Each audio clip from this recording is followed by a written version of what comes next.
İnsanlık can verir insan içinde, mələk yüzlü insan şeytan içinde. Hayalar qeyb olup vicdan içinde, olmayan kalbin rəhmi rəhmanısan sen. Gəlirəm Allahım sənə, qapıları aç mənə. Gəlirəm ya Rəbbim, dərgahına nur saç mənə.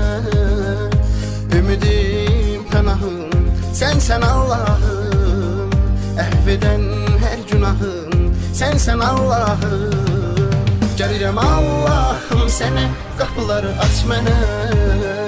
Gəlirəm ya Rəbbim, dərgahına nur saç mənə.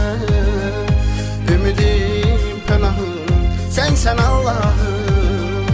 Əhv edən hər günahım, sənsən Allahım.